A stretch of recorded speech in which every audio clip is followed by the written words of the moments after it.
The mother-in-law's visit to her daughter-in-law's parents was supposed to be a simple formality.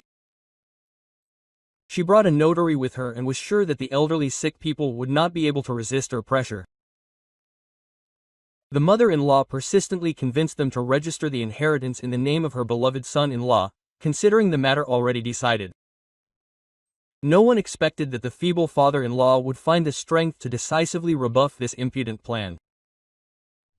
Good day, dear listeners. I am glad to welcome you to my channel.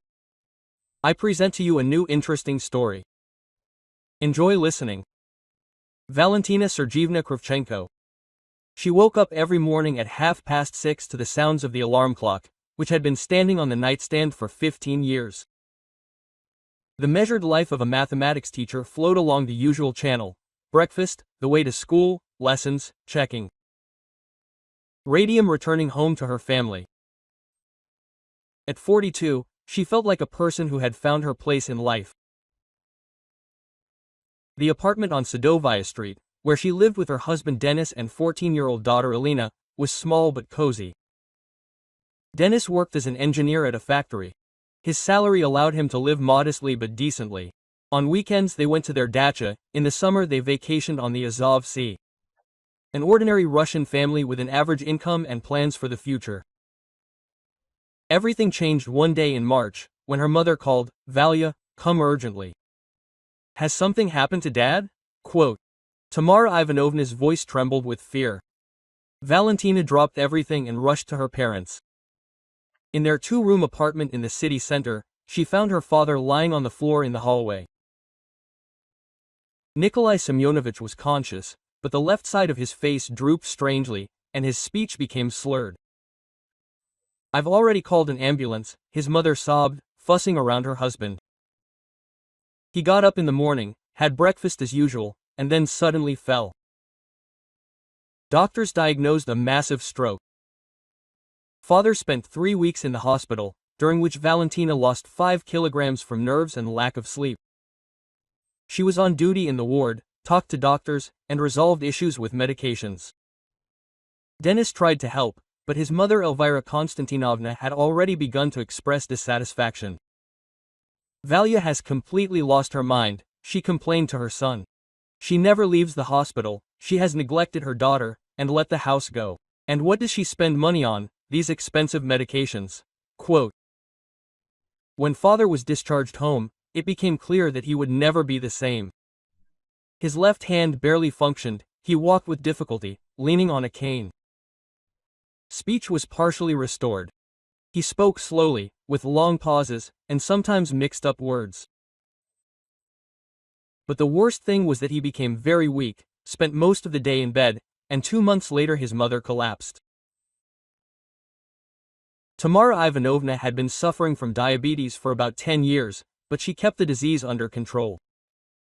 Stress from her husband's condition, constant worries and lack of sleep did their job. Sugar jumped to critical levels. The woman was hospitalized in the endocrinology department. "Your mother has serious complications," the doctor explained. "Diabetic nephropathy, problems with the blood vessels in the legs. You need to strictly follow a diet, regularly inject insulin, constantly monitor your sugar level." Valentina listened and understood that her life was changing dramatically. Her parents needed constant care, and she also needed to work and take care of her own family. After her mother was discharged, the picture in her parents' apartment was depressing. Her father lay in one room, practically without getting up. Her mother in another, because at night she needed to check her sugar several times and give herself injections.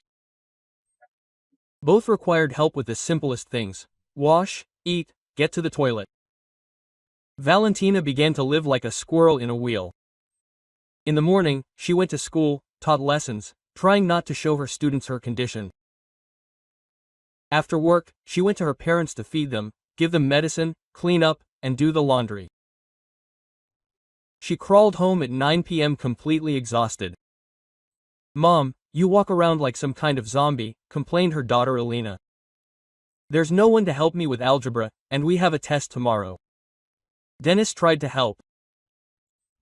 On weekends, he went to his parents-in-law's, fixed something, bought groceries, but he worked in shifts and was often late. And it was difficult for a man to cope with sick people. And most importantly, his mother looked at what was happening with poorly concealed hostility. Elvira Konstantinovna Kravchenko had been working in the Femida notary office for 8 years. She was a literate woman, with a law degree, accustomed to calculating everything in advance. At 58, she looked stern and respectable, always neatly combed, in business suits, with a thin gold chain around her neck. She treated her daughter-in-law equally, without any particular enthusiasm, but also without open hostility, until Valentina began spending the family money on her parents.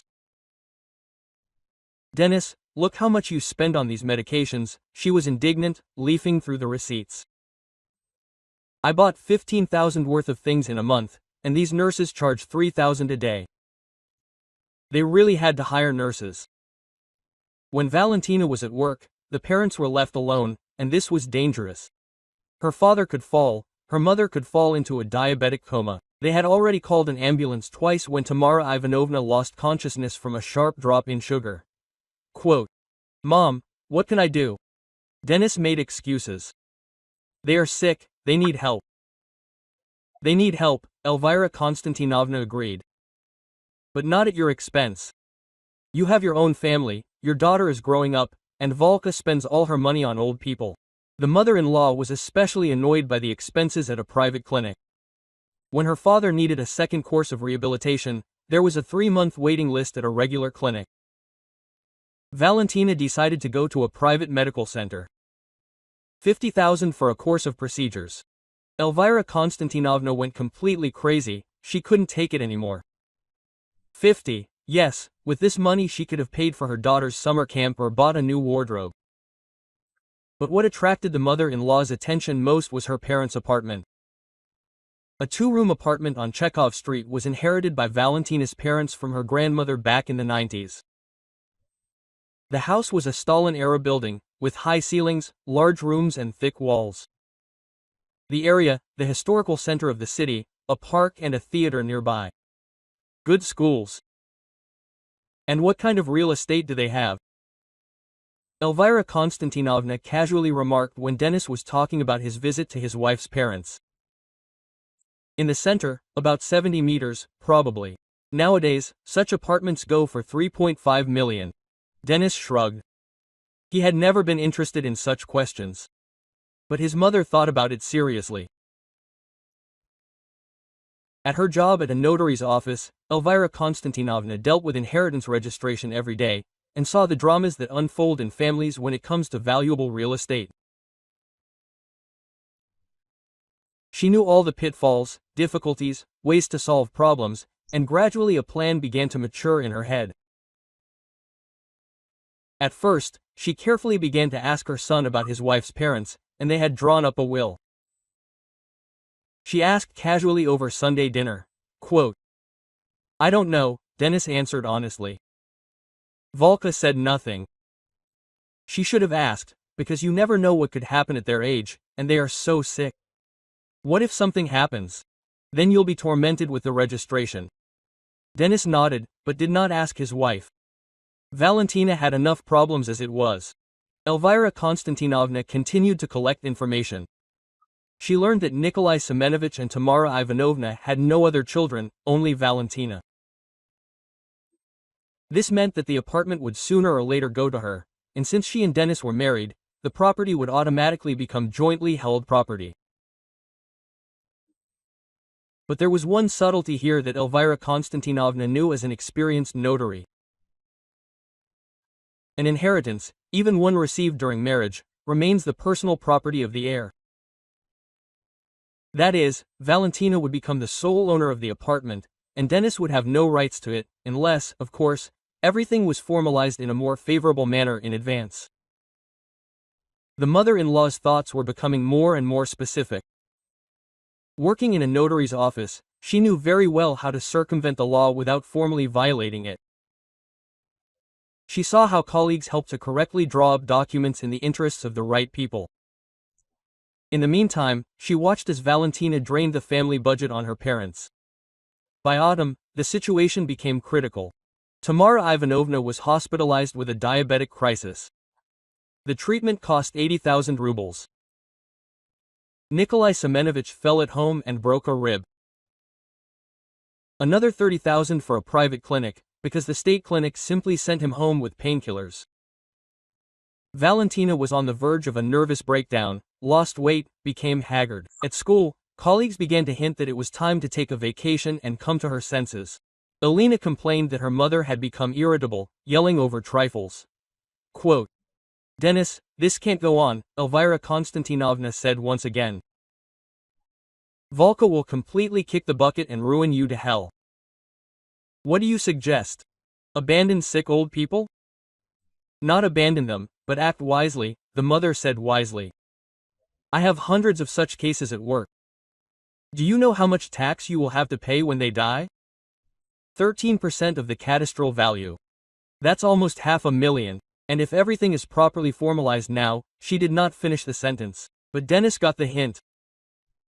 And for the first time thought that his mother might be right. Elvira Konstantinovna realized that the seeds had fallen on fertile ground. Now all that was left was to wait for the right moment to act. And Valentina continued to be torn between work, home, and her sick parents, unaware of the plans her mother-in-law had for her parents' apartment. October brought new challenges. Nikolai Semyonovich was hospitalized again, this time with pneumonia.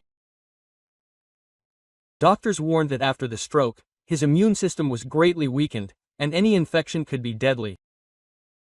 Valentina was on duty in the intensive care unit when her father was in critical condition for 3 days. His temperature was almost 40, he had an oxygen mask and IVs. His daughter did not leave his bedside, dozing on an uncomfortable chair in the hallway and eating sandwiches from the hospital buffet. Tamara Ivanovna remained at home, and without her husband's constant supervision, she was completely at a loss. An ambulance came to her twice because of sharp jumps in sugar. Either hypoglycemia from a forgotten lunch, or a critical rise from stress. Quote, "Mom, I can't be in 2 places at once," Valentina said desperately to her husband on the phone. "Dad is dying, and Mom is home alone and faints." Denis took a day off and spent the whole day with his mother-in-law, but he had to go to work the next day. The management was already looking askance at the constant requests for leave for family reasons. They had to hire a nurse around the clock, 5,000 per day. In a week, it came to 35,000 rubles. Plus medicine for Dad in intensive care, which the hospital didn't have, another 20,000. Plus tests in a private lab for Mom, 8,000. The family budget was bursting at the seams. Quote, "I'm taking out a loan," Valentina told her husband when Dad was finally transferred from intensive care to a regular ward. "Valia, we already have 1 loan for a car," Denis cautiously objected. "Maybe we should think about government assistance programs or some kind of benefits." "What benefits?" The wife laughed tiredly. "I've already been around everything. Free nurse, a 6-month waiting list. Subsidized medications. They are not available. Rehabilitation under the policy. Wait 3 months, and they may not live to see tomorrow." Denis was silent. Deep down, he understood his wife, but his mother's words kept popping up in his head. Indeed, this cannot go on. Elvira Konstantinovna, meanwhile, was closely watching the situation unfold. She saw how the family budget was melting away, how her daughter-in-law was exhausted, how her son was suffering, and she was becoming more and more convinced that it was time to act. At dinner, she started talking to Denis again. "Son, you said yesterday that Valia wanted to take out a loan. For how much?" "For 300,000. At 20% per annum." Elvira Konstantinovna shook her head. "Robbery in broad daylight. In 3 years you will pay almost 600,000. And what guarantee do you have that this money will be enough? The old people can be sick for years to come. What do you suggest?" Denis asked tiredly. The mother put down her fork and looked at her son seriously. There was an incident at work yesterday. They brought grandma to draw up a will, barely alive, in a wheelchair. She died a month later. And then the grandchildren spent 6 months in court with the tax office, because the apartment was inherited, and there was no money for taxes. In the end, they had to sell it for a pittance to pay off the debts. Dennis frowned. What is this for? The reason is that smart people arrange everything in advance. Not an inheritance, but a gift or a life support agreement. No taxes, no red tape, and money for treatment immediately appears. Mom, what are you talking about?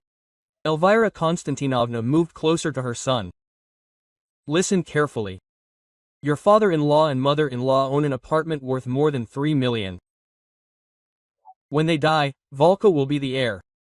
But first, 6 months of registration through the court, then a 13% tax, almost $400,000. Plus gas duties, an appraisal, a bunch of certificates, at least a year will pass, and a sea of money. So what? The fact is that everything can be done smartly. Draw up a deed of gift in your name or in the name of a granddaughter. There is no tax between close relatives.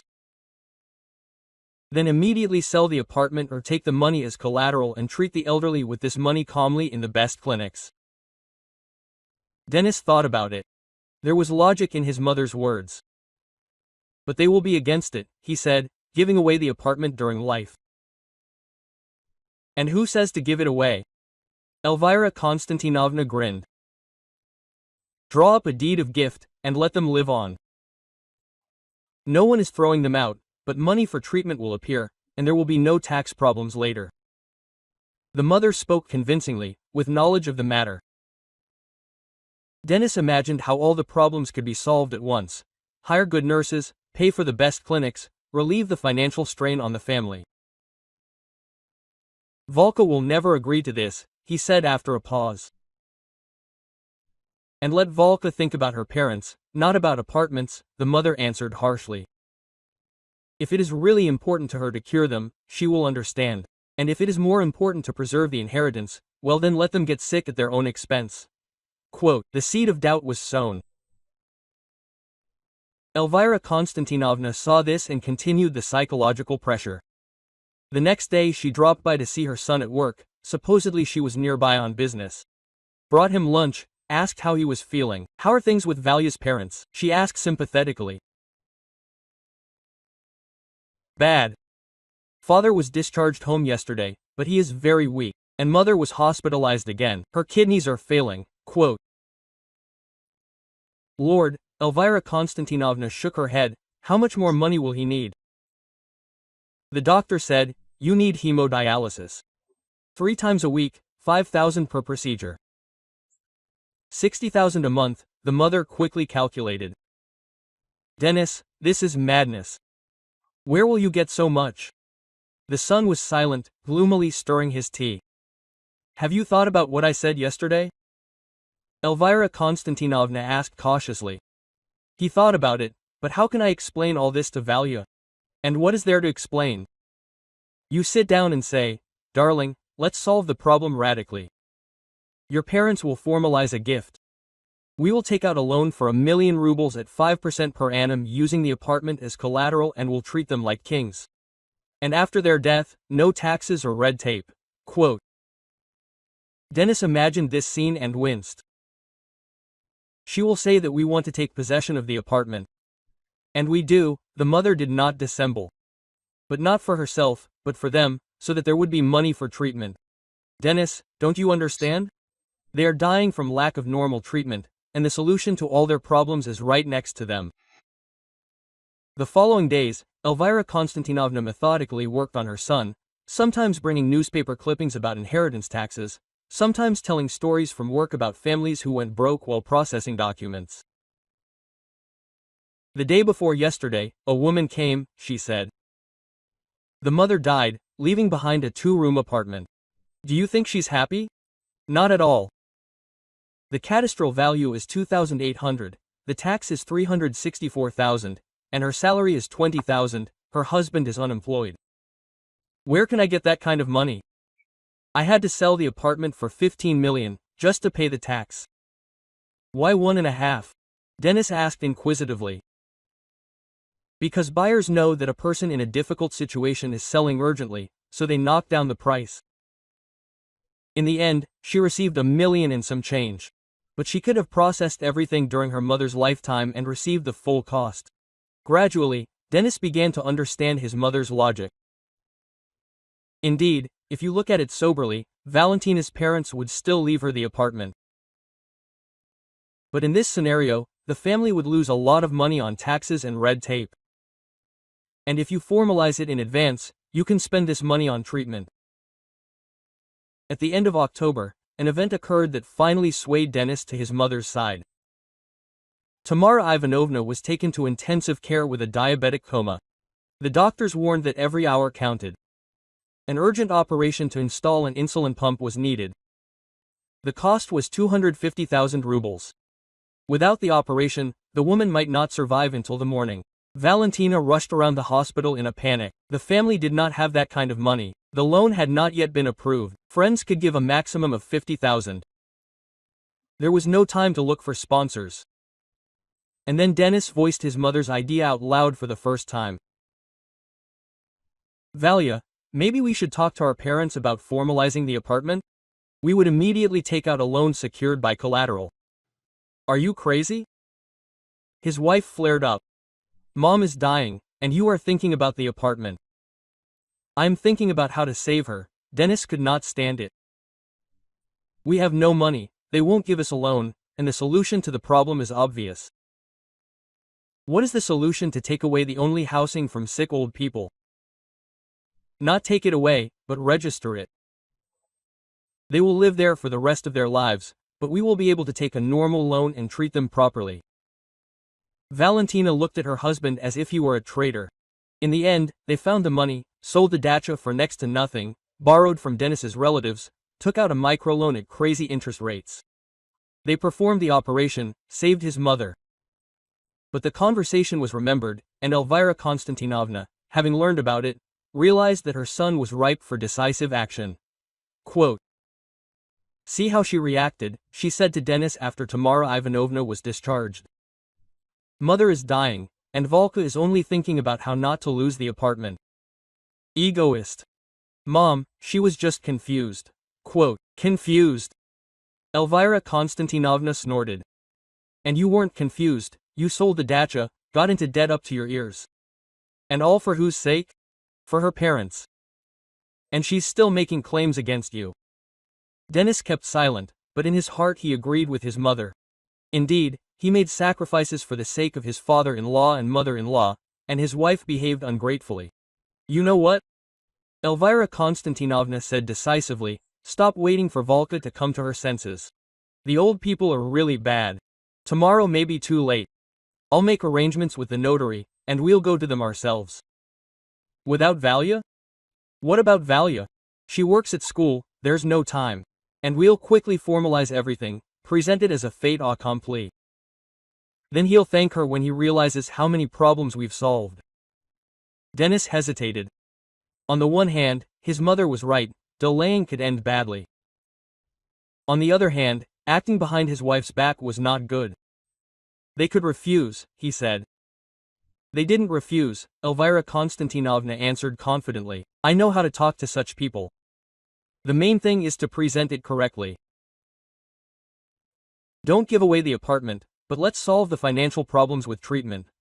Quote, they see how Volka is suffering, how you're getting into debt. Normal parents should offer help themselves. At work, Elvira Konstantinovna had already made arrangements with her colleague Igor Petrovich Shumakov. The experienced notary had worked in the profession for 20 years and knew how to find an approach to any client. For a small surcharge, he agreed to go to sick people at home. We are formalizing a gift to my son-in-law, Elvira Konstantinovna explained to him. The people are sick, but capable. We just need to do everything delicately, without unnecessary stress. Quote, and the daughter is in the know, the notary clarified. The daughter is at work, but she is not against it. We have already discussed everything with her. This was a lie, but Shumakov did not delve into the client's family affairs. On November 1st, when Valentina was teaching at school, Elvira Konstantinovna called her son, Denis, is everything ready?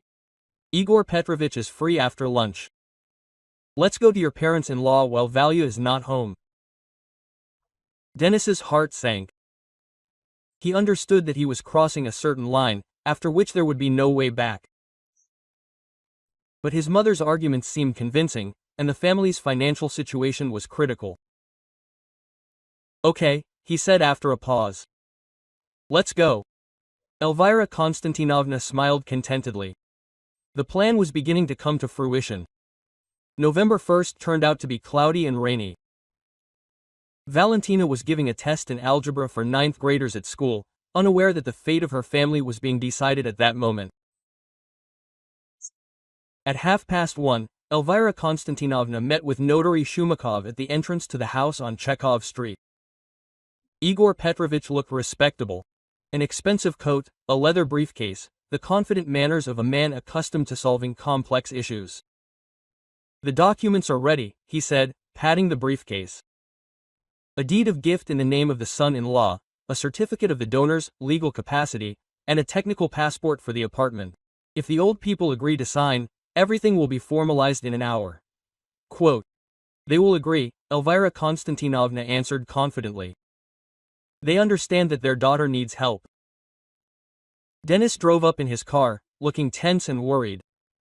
The whole way he thought about how to explain his actions to Valentina, but his mother convinced him that everything was being done for the good of the family. Quote, well, are you ready? Elvira Konstantinovna asked. Ready, the son nodded, although his heart was pounding with excitement. They went up to the 3rd floor. Nikolai Semyonovich opened the door, leaning on a cane. After his illness, he had aged greatly. A sunken face, trembling hands, slow movements. Denis was surprised by his father-in-law. What happened? Valya was at work. Hello, Nikolai Semyonovich, Elvira Konstantinovna greeted politely. We have important business. May I come in? The old man nodded in confusion and let the guests into the hallway. Tamara Ivanovna was lying on the bed in the room. After her recent coma, she looked very weak, pale, thin, and could hardly turn her head. Something happened to Valechka, she became worried. No, everything is fine, Denis reassured her. We wanted to talk to you about an important matter. Elvira Konstantinovna glanced around the apartment. Indeed, the accommodation was good. High ceilings, large windows, quality old furniture. In the city center, such real estate cost serious money. You know, my dears, she began in a confidential tone, we all see how Valentina is suffering. Money is constantly needed for treatment, loans, debts. But the problem can be solved radically. How is that possible? Nikolai Semyonovich did not understand. Very simple.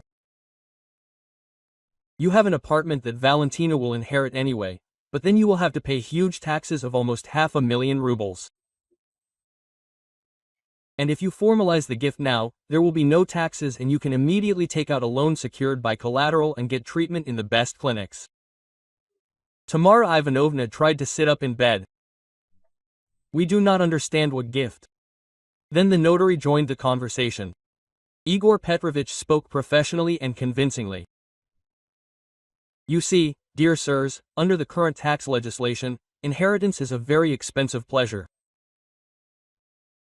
13% of the cadastral value plus gas duties, plus property valuation. In your case, we are talking about an amount of about 500,000 rubles. 500,000? Tamara Ivanovna was horrified. It is precisely when giving between close relatives that taxes are not levied. Plus, you can immediately solve financial problems with treatment. Nikolai Semyonovich frowned, trying to understand the essence of the proposal. Quote, so you want us to give you the apartment as a gift? Formally, yes? The notary nodded. But in fact, you continue to live here for the rest of your life. No one is throwing you out. It's just that your son-in-law becomes the legal owner, and the family gets the opportunity to take out a favorable loan for your treatment. Elvira Konstantinovna joined in with emotional arguments. Nikolai Semenovich, Tamara Ivanovna, you see how Valechka is suffering. She's completely exhausted, she's gotten into debt, she sold the dacha, and there are still years of treatment ahead. Is it possible to calmly watch your own daughter go broke?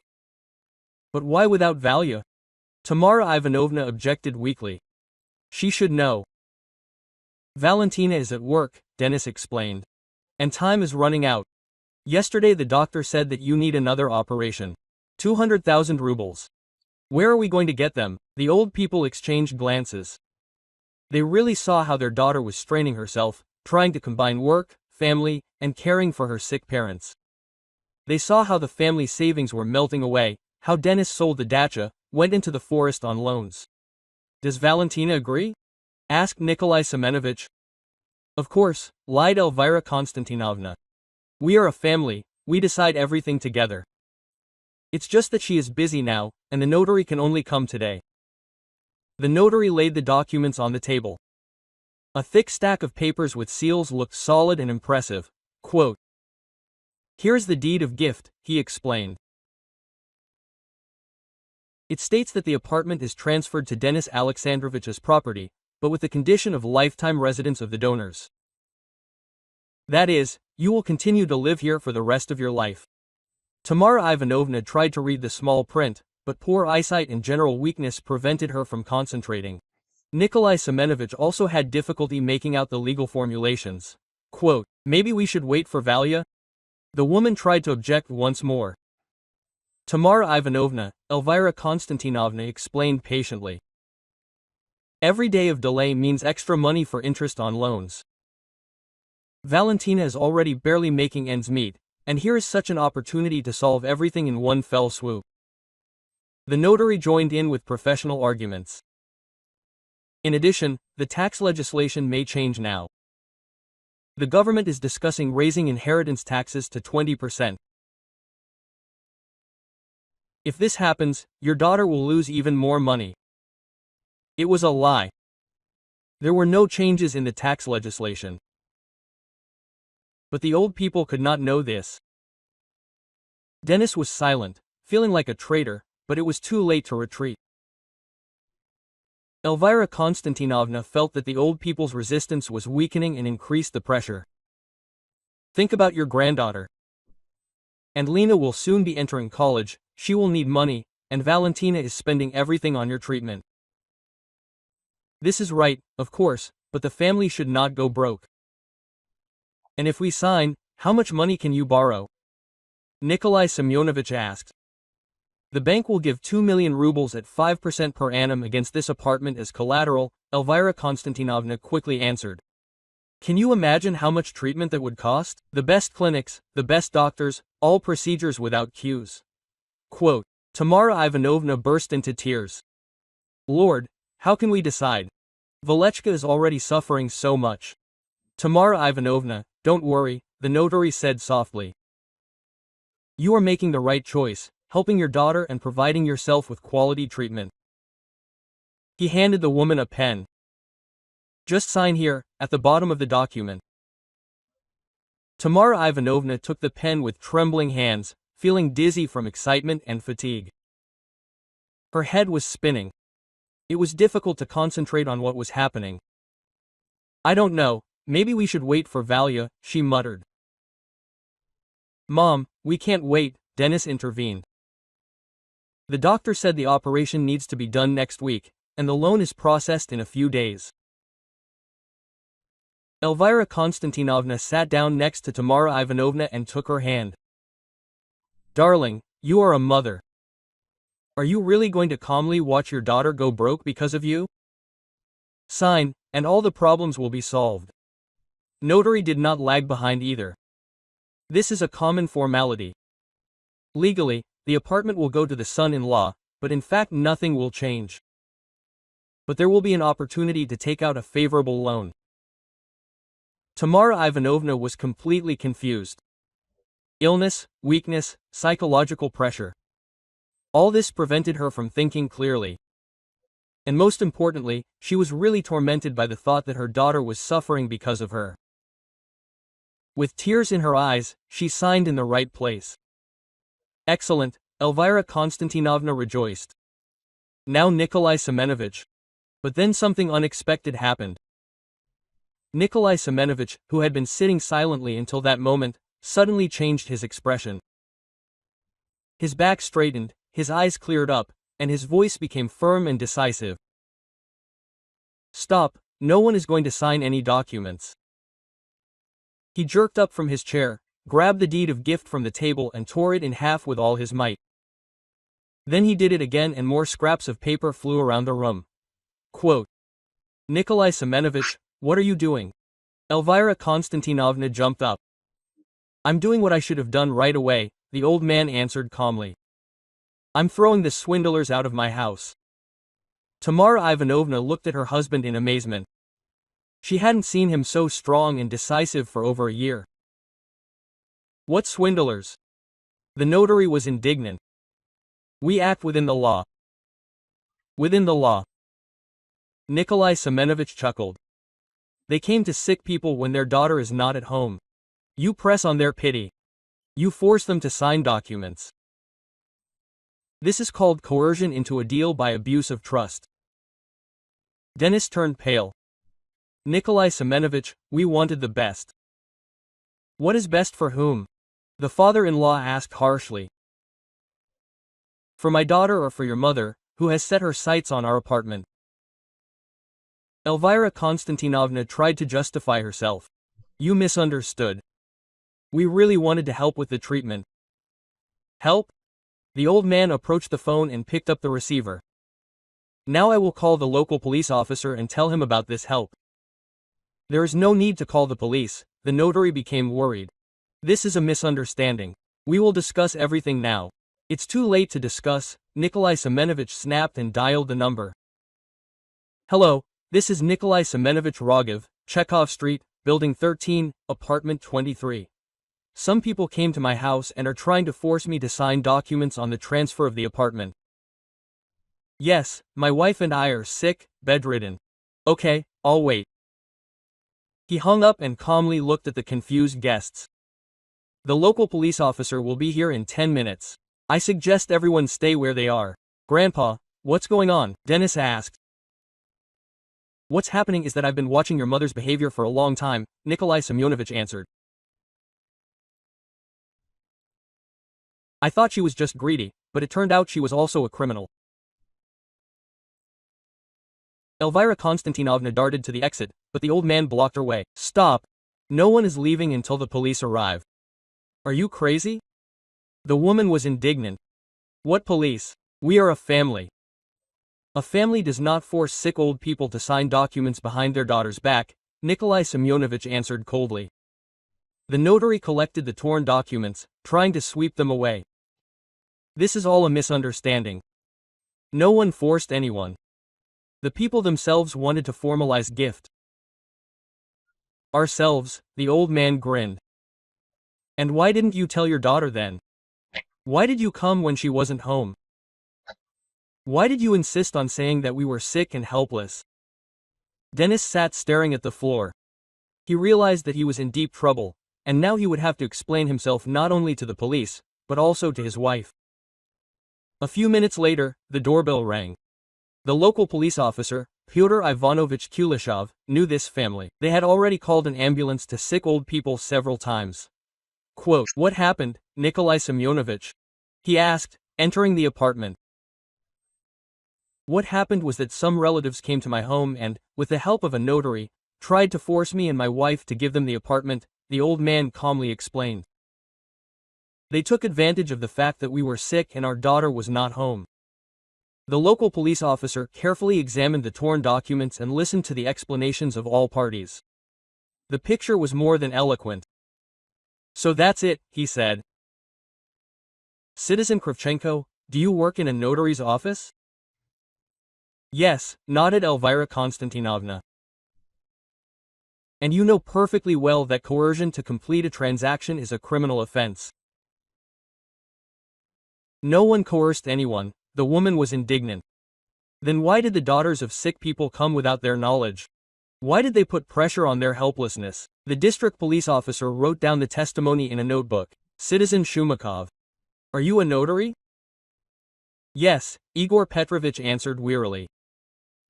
And you did not consider it necessary to make sure that the daughter of sick people agreed to such a deal? I was told that she knew. They said. Nikolai Semenovich pointed to Elvira Konstantinovna. She specifically said this, and you did not think to check? The notary remained silent, realizing that there was no excuse. The district police officer drew up a report, recorded the testimony of all those present. He confiscated the torn documents as material evidence. The case will be transferred to the investigative department, he said. Citizen Kravchenko, Citizen Shumakov, you will be called in for questioning. When the police left, Elvira Konstantinovna tried to justify herself one last time. Nikolai Semyonovich, you understand, we really wanted to help. Help ourselves, the old man snapped.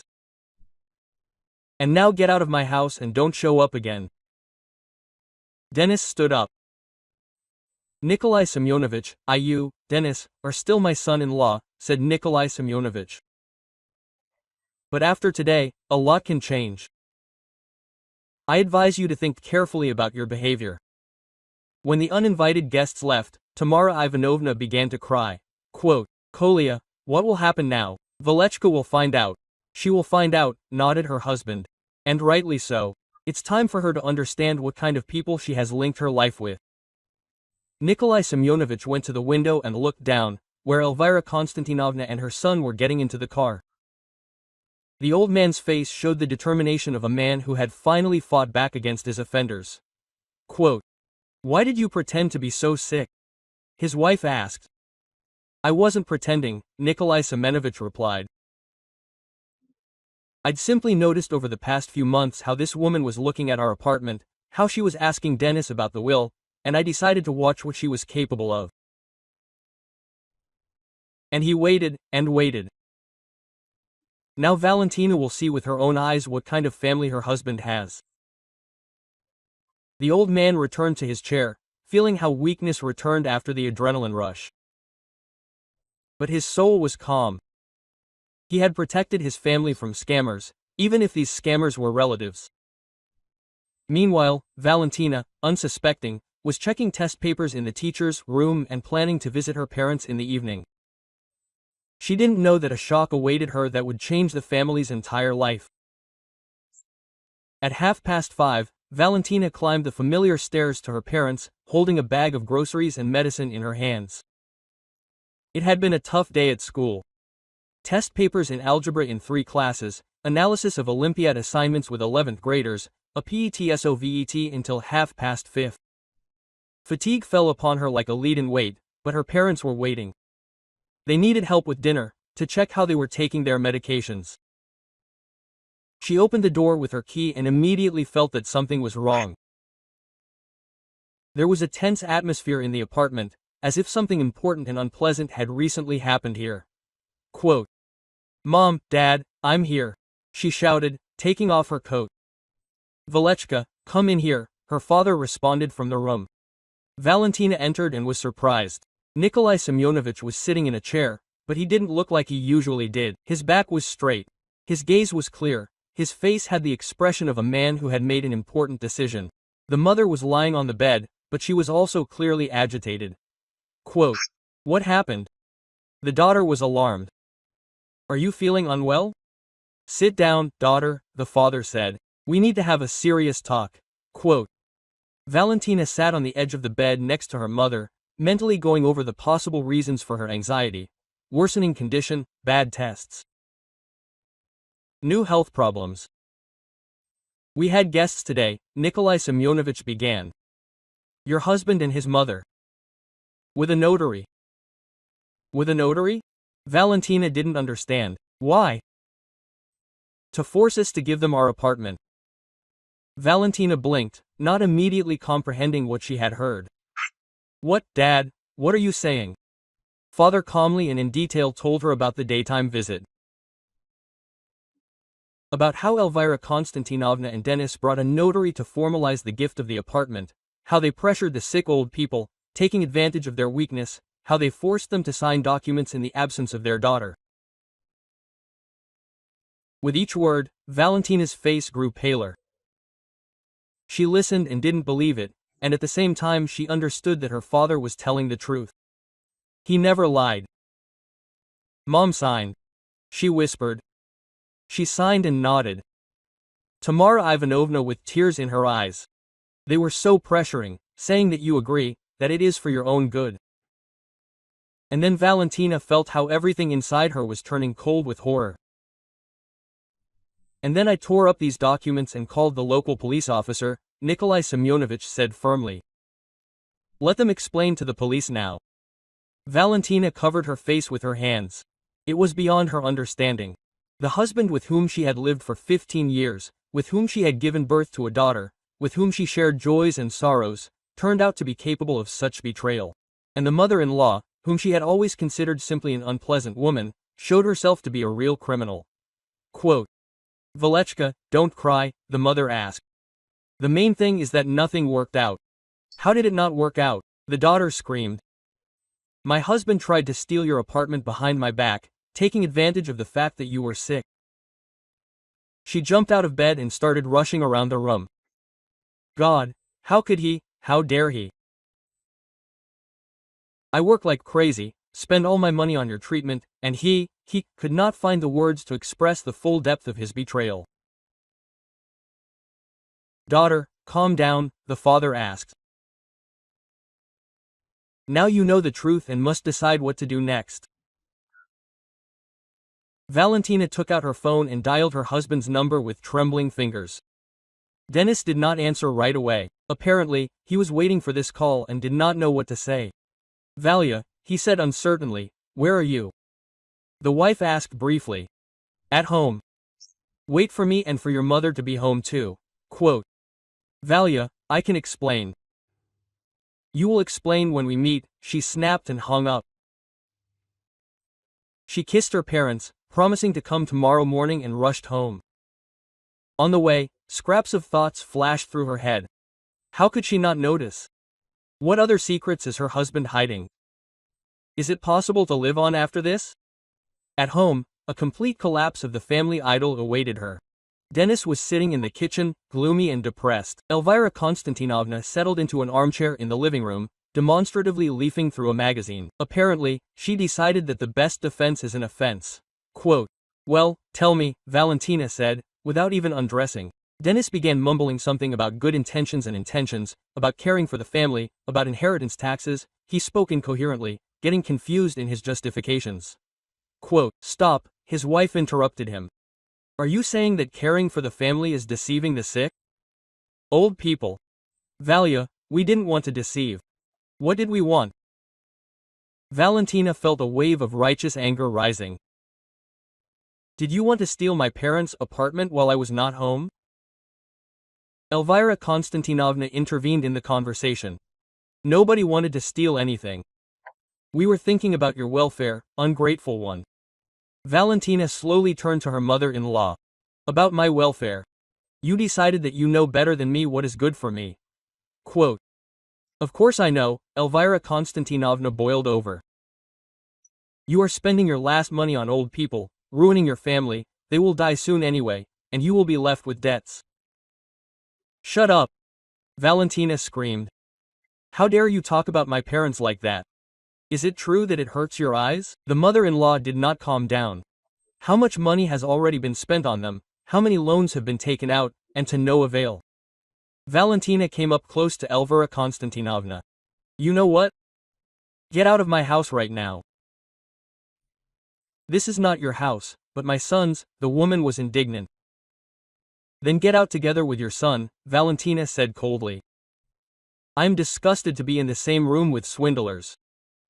Dennis tried to intervene. Valia, don't do this. No need, the wife turned to him. But you should have secretly gone to my sick parents and forced them to give up the apartment. We didn't force them. How could we not force them? Valentina exploded. They came when I was not there. They brought a notary. They pressured them into saying that they were sick. This is called fraud. Elvira Konstantinovna jumped up from her chair. Yes, we tried for you, so as not to pay taxes. For me, Valentina laughed hysterically. You were thinking about money, about how to snatch a piece from my parents. And what's wrong with that? The mother-in-law did not understand. The money should stay in the family. In what family? Valentina looked at her husband with disgust. After today, we have no family. Dennis turned pale. Valia, you can't be serious. Well, we made a mistake with someone. We made a mistake. The wife shook her head.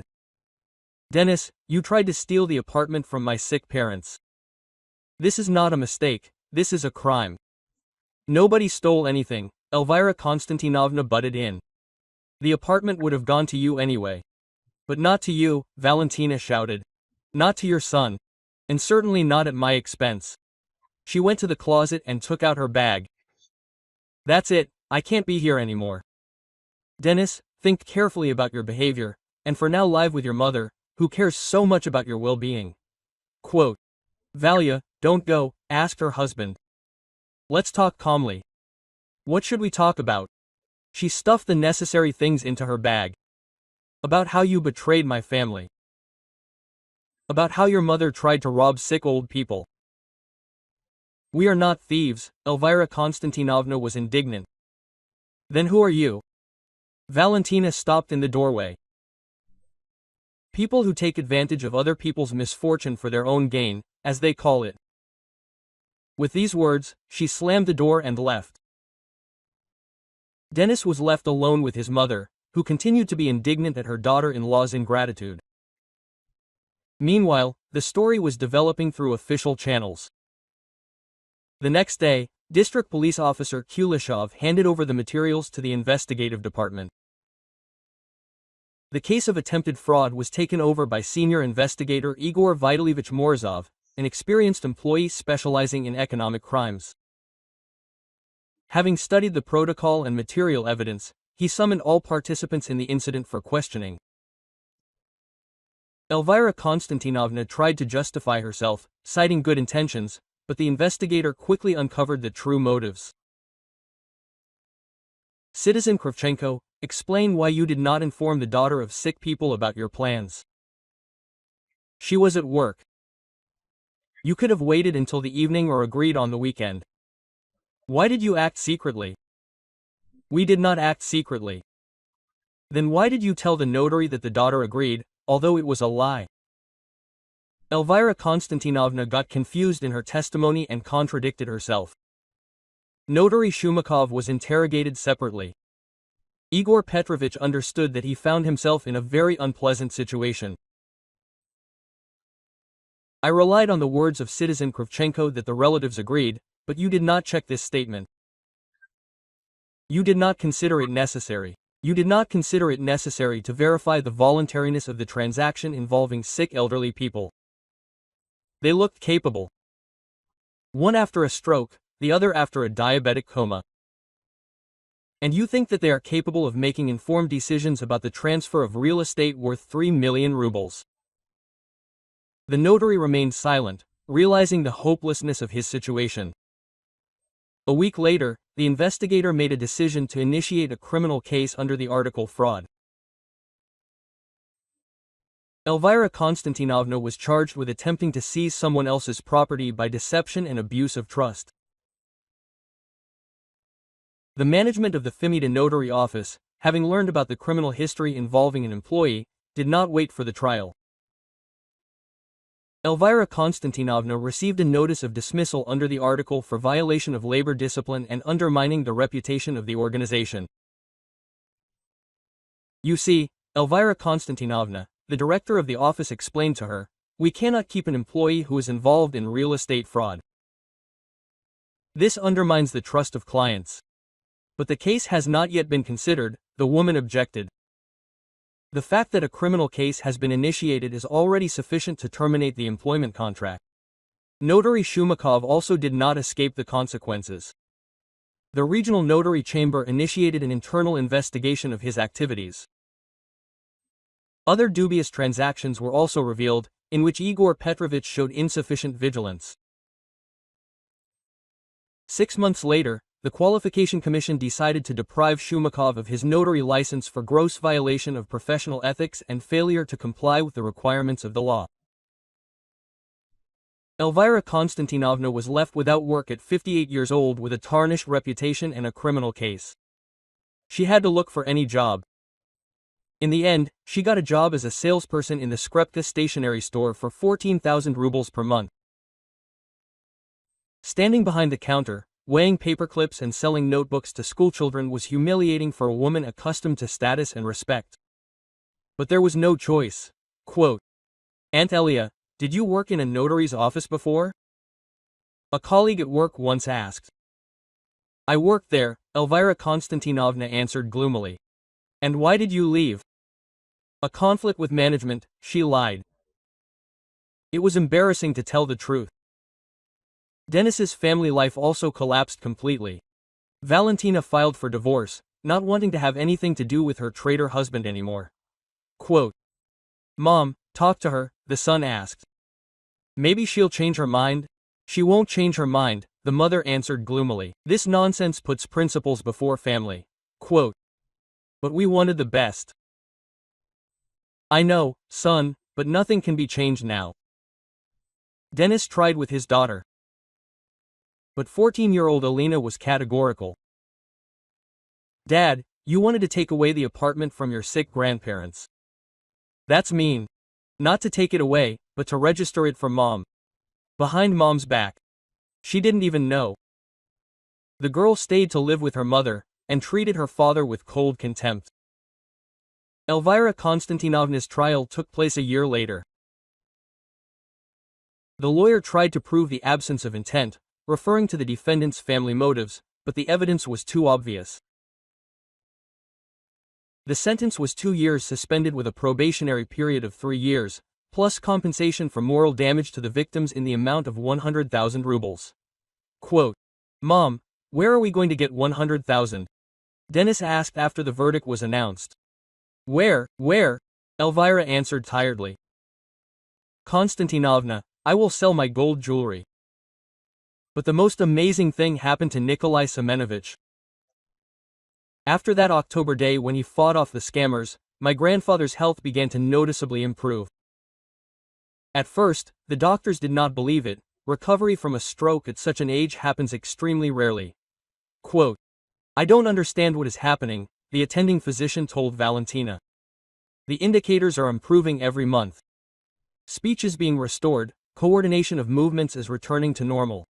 And what could be the reason? Perhaps a psychological factor.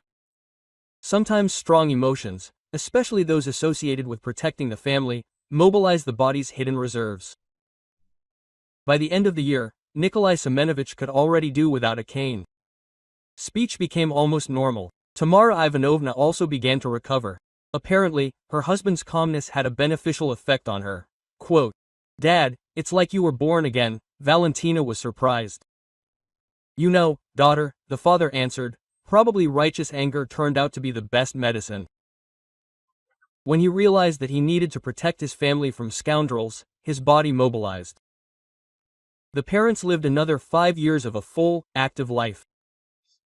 Nikolai Semenovich even returned to work, got a job as a consultant in a construction company.